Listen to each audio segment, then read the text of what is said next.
Welcome back.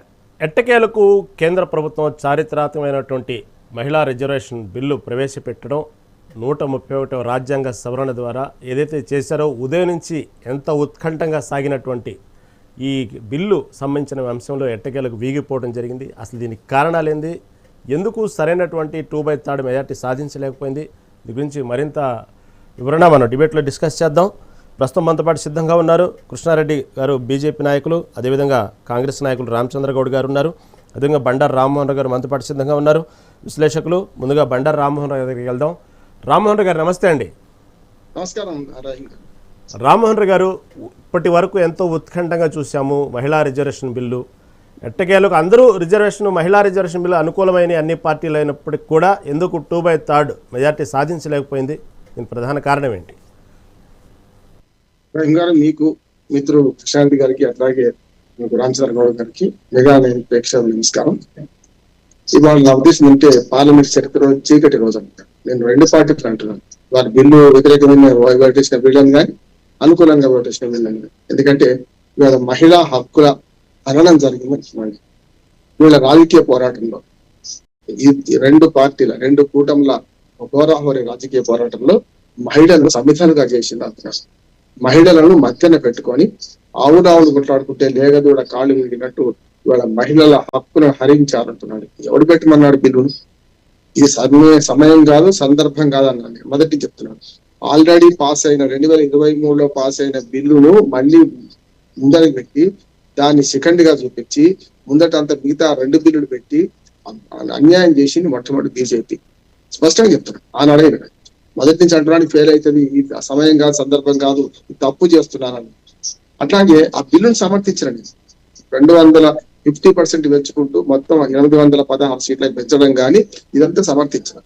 కానీ బిల్లుకి వచ్చే కాలంలో నిన్న నుంచి మొత్తుకుంటున్నా, కనీసం ఆ 50% గ్యారంటీ ఇచ్చుకుంటూ అందులో పెడితే అయిపోతుండే కదా.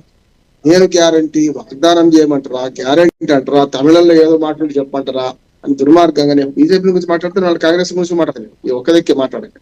నేను రెండు చెప్తున్నాను అని మా ప్రధానమంత్రి మోడీ గారు గంభీరమైన ఉపన్యాసాలు చేసిండు కదా. నేనేమంటున్నాను, మీ గ్యారెంటీ ఎవరు నమ్ముతాడు అంటున్నాను. బిల్లులు లేకుంటే గతంలో మన్మోహన్ సింగ్ గారు ఆంధ్రప్రదేశ్ విభజన చట్టంలో 5 ఏళ్ళు మేము మనకు ప్రత్యేక హోదా ఇస్తా అంటే వెంకయ్య నాయుడు గారు 5 కాదు 10 కావాలన్నాడు. ఇద్దరు కలిసి ఏం చేసిండ్రు? 5 పెట్టలే, 10 పెట్టలే, బిల్లులు పెట్టలే, చట్టం పాస్ అయిపోయింది. అన్యాయంగా మన ప్రత్యేక హోదా ఏదైతే ఆంధ్రప్రదేశ్ బిల్లు ఉందో బిల్లులే లేదు, చట్టంలో లేదు, మేమేం చేస్తామని తర్వాత చేతులెత్తేసింది బీజేపీ. హామీ ఇచ్చింది ప్రధానమంత్రి స్వయంగా మన్మోహన్ సింగ్ గారు హామీ ఇచ్చింది అన్నాడు. ఏమైంది? బిల్లులో చట్టం లేకపోతే ఏమైంది? ఇవాటికి 12 ఏళ్ల తర్వాత కూడా దానికి ఊసు లేదు. మనకు ప్రత్యేక హోదా మనకు నాశనం అయిపోయింది. సరిగ్గా అదే మాట అన్నాను. ఆ మాట మన్మోహన్ సింగ్ గారు హామీ ఇచ్చినప్పుడే హామీ పనికిరాదు. ఏ ప్రధానమంత్రి ఇచ్చినా, సభ సాక్షిగా ఇచ్చినా చట్టంలో లేకపోతే పనికిరాదు, బిల్లులో ఉంటే చట్టంలో వస్తుంది, పనికిరాదని మొత్తుకున్నాను. కనీసం ఇవాళ సవరించుకున్నారా అంటే చివరి వరకు ఆగి నేను గ్యారంటీ అన్న మోడీ పోయింది, వాళ్ళు మేము గ్యారంటీ, సమస్య లేదనుకుంటూ నాకు కొంచెం ఆశ ఉండే రహీం గారు. ఏమనంటే చివరికి వేణుగోపాల్ గారు లేచి, మొత్తం విన్నాను, మొత్తం లైవ్ చూశాను, మన కేసీ వేణుగోపాల్ గారు లేచి మీరు గట్టిగా చట్టంలో పెడతారని అడగంగానే వెంటనే మన అమిత్ షా వెంటనే ఒప్పుకున్నాడు కూడా.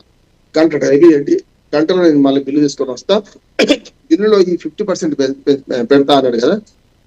అప్పుడు మీరు ఓటేస్తారా అని అడిగింది. నిజంగానే ఓటేస్తామని వీళ్ళు అన్ని ఉంటే, నిజంగా నాకు జరిగి ఉంటే అందరూ హర్షించేవాళ్ళు, చప్పట్టు కొట్టేవాళ్ళు. నిజంగా చెప్పాలంటే వాళ్ళ మహిళలకు చీకటి రోజు, పార్లమెంట్ చరిత్రలో చీకటి రోజు అంటున్నాం. ఈ బిల్లు ప్రవేశపెట్టడమే ఇట్ సెల్ఫ్ తప్పు. కుంటి బిల్లు, గుడ్డి బిల్లు అంటున్నాను. కుంటి బిల్లు, గుడ్డి బిల్లు. ఎందుకంటే ఒక బిల్లును ఆసరా చేసుకొని ఇంకో దాని మీద, అంటే మహిళా బిల్లు అనే దాన్ని తుపాకీ మనం చేసుకొని మహిళా బిల్లు భుజాల మీద తుపాకీ గొడ్డం పెట్టి ప్రతిపక్షాలను చేలుస్తామనుకున్న బీజేపీ ఆటలు చెల్లలేదంటున్నాడు. ఈ మాట కొంచెం కఠినంగా ఉంది. ఇటుపక్క వీళ్ళకు కూడా రావడం లేదు. కాంగ్రెస్ పార్టీ ఏమో చేసి చూడండి.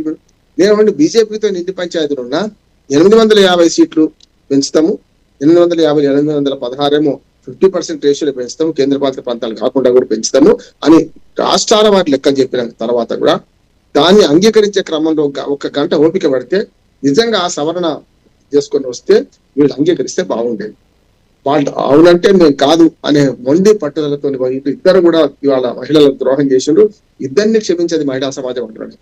వాళ్ళ ఈ బిల్లు ప్రవేశపెట్టిన మన సందర్భము సమయం తప్పు. రెండోది ఏమంటారంటే పెండ బెల్లం రెండు కలిపితే ఏమవుతుందో చూస్తున్నాం కదా. నేను మొదటి నుంచి అన్నాను, మహిళా బిల్లు పాస్ అయింది, దాని పక్కన పెట్టండి, ఈ బిల్లు ముందు పెట్టండి, పోతుంది ఉంటది, అది వేరే ఉంటుండే. ఇది పెట్టకుండా మహిళా బిల్లును ముందర పెట్టుకొని 2029 లోపల చేస్తామనే ఆశయం ఉందో మరి ఈ 2 ఏళ్లు కవర్ ఎందుకు లేదు అంటున్నాను మీకు. బీజేపీ వాళ్ళు చేయాల్సిన పని ఏంటంటే 2023 సెప్టెంబర్ లో బిల్లు పాస్ అయింది రహీం గారు. 2023 నుంచి 2.5 ఏళ్ళు ఏం చేసిండ్రు? 2023లో 2024లో వెంటనే అమలు చేయండి అని అదే 543లో వంత డిమాండ్ అని చెప్పి కాంగ్రెస్ పార్టీ డిమాండ్ చేసింది కదా. అప్పుడేమో కాదు పోమన్నారు, 2034 దాకా కావాలన్నారు. 2034 పోయి ఇప్పుడు 2029లో పడి చేస్తామని తొందర ఎందుకు వచ్చింది? వచ్చినప్పుడు మరి దానికి సక్రమంగా చేసిరా అంటే తప్పుడు విలువ పెడితే తప్పుడు అదే వస్తుంది, తప్పుడు ప్రశ్న వేస్తే తప్పుడు జవాబు వస్తుంది. మీ భార్యని ఇప్పుడు మీరు కొడుతున్నారా మానేశారా ఏదో ఒక సమాధానం చెప్పమంటే రెండింటిలో ఏది చెప్పినా తప్పే అవుతుంది. ఇది తప్పుడు ప్రశ్న వేసి తప్పుడు జవాబు తెప్పించుకున్నారంటున్నా. ప్రశ్న తప్పితే జవాబు తప్పు వచ్చింది. మీరు పెట్టిన బిల్లు తప్పు.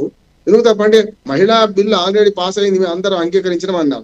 అంగీకరించక తప్పని పరిస్థితిలో కాంగ్రెస్ అంగీకరించినారు. అది కూడా చెప్తున్నాను. కాంగ్రెస్ పార్టీ ద్రోహం ఏంటంటే ఆనాడు 400 పైచీలకు బీజేపీకి మెజార్టీ ఉన్నది.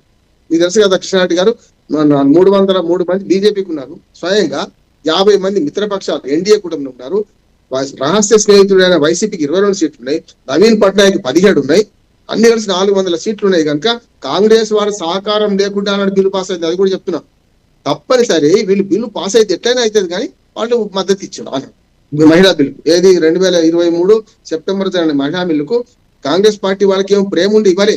ఈ వద్దన్న ఇప్పుడు గాలిపోయే పేర బిడ్డ కృష్ణాపురం అంటే బిడబోతుంది, ఎట్లాగో బిల్లు పాస్ అవుతుంది, మేము దానికి మద్దతు ఇచ్చినట్టు ఉంటుందని అందరు ఇచ్చినాను. అది ద్రోహమే అంటున్నాను. ఇవాళ బిల్లు పాస్ కాదని తెలిసి ఇందులో వేలు పెట్టి పశ్చిమ బెంగాల్ తమిళనాడు ఎన్నికల ముందు మంగళను పెట్టి కాంగ్రెస్ పార్టీని కాంగ్రెస్ మిత్రపక్షాలను ఒత్తుదామని చూస్తే అసలు భంగపడ్డారు కదా. స్పష్టంగా ఆవేదనతో చెప్తున్నాయి. ఇద్దరి మీద కోపం లేదు, 2 అంటున్నాను. ప్రతి దానికి ఇంతకుముందు మన అమిత్ షా గారు మాట్లాడుతూ అన్నిటికీ కాంగ్రెస్ వ్యతిరేకం చేసింది అన్నాడు. మీరు చేయలేదా? జిఎస్టీ తెస్తాను కాంగ్రెస్ అంటే వద్దన్నది బీజేపీ, తెచ్చింది వాటికి బీజేపీ. ఆధార్ కార్డు తెస్తే వద్దన్నది బీజేపీ, తెచ్చి నడిపిస్తుంది మనకు తెచ్చింది కాంగ్రెస్ పార్టీలు అనుకోండి, నడిపిస్తుంది ఆధార్ కార్డు ఉండాలని బీజేపీ. 3 రైతు చట్టాలు తెస్తా అన్నదేమో మొదలు కాంగ్రెస్ పార్టీ మేనిఫెస్టోలో పెట్టింది. రహీం గారు 2019 ఎన్నికల మేనిఫెస్టోలో పెట్టింది. వీళ్ళు తెస్తే వద్దంటారు వాళ్ళు. ఈ నాటకం ఎన్ని రోజులు? 2 జాతీయ పార్టీలు 2 కూటములు ప్రజలతో నాటకం ఆడతలేవా? రైతుల బిల్లులు తెస్తా అన్నదేమో కాంగ్రెస్ పార్టీ 2019 మేనిఫెస్టో పెట్టింది. సరిగ్గా అవే 3 బిల్లులు వీళ్ళు తెచ్చిండ్రు. ఇరుకున పెట్టి పేద లాల్ కిలా మీద దాడి చేయించి నాశనం చేసి మొత్తం అంతా తీవ్రవాదాలు పాడు చేసి పంజాబ్ మొత్తం అంతా తీసుకొచ్చి కదిలేసి రోడ్ల మీద బ్లాక్ చేసి ఆఖరికి బ్రిటిష్ వాళ్ళ హయాంలో జరిగినట్టు లాల్ కిలా మీద దాడి చేయించే మరి మీరు తెస్తానప్పుడు ఏమైంది? ఆ బిల్లులు వెనక తీసుకోవాల్సి వచ్చింది. అందుకని ఏదైనా సరే 2 జాతీయ పార్టీలు వాళ్ళ దేశానికి ద్రోహం చేస్తున్నాయి. ఒకరి మీద ఒకరు కాల్పులు చేసుకుంటూ, ఒకరి మీద ఒకరు భుజాల మీద కాల్పులు పెట్టుకుంటూ ఇవాళ మహిళా బిల్లును మహిళలను అణిచివేసిండ్రు. మళ్ళీ నా ఆవేదన ఏంటంటే ఒక 6 నెలల దాకా మళ్ళీ బిల్లు పెట్టడానికి వీలే లేదు. 6 నెలలు కాదు, మళ్ళీ 6 ఏళ్ళు పోతే చూడండి మీరు ఈ మహిళా బిల్లు అప్పుడు సహకారం కాదు. నేను శాపం పెడతాను. ఇదివరకు ఉన్న విషయం చెప్పినా కాదు కాదు కాదు అన్నాను. అదే జరిగింది అంటున్నా. అది జరగొద్దని కోరుకున్నాను. నేను ఓడిపోవాలి, వీళ్ళు గెలవాలని కోరుకున్నాను. దేశమే గెలిస్తే ఒక మాట, దేశమే గెలిస్తే ఎవరు ఓడిపోయినట్టు, దేశం ఓడిపోతే ఎవరు గెలిచినట్టు. ఇవాళ దేశం ఓడిపోయింది అంటున్నాను. దీనికి 2 పార్టీ 2 కూటములు కారణం. రైట్ రామ్మోహన్ రావు గారు, మళ్ళీ మరింత విశ్లేషణ మీరు ఇస్తారని మళ్ళీ మీ సమయం ఉందండి, వస్తాను. ఆ ప్రస్తుతం కృష్ణారెడ్డి గారి దగ్గరికి వెళ్దాం. బీజేపీ నాయకులు కృష్ణారెడ్డి గారు.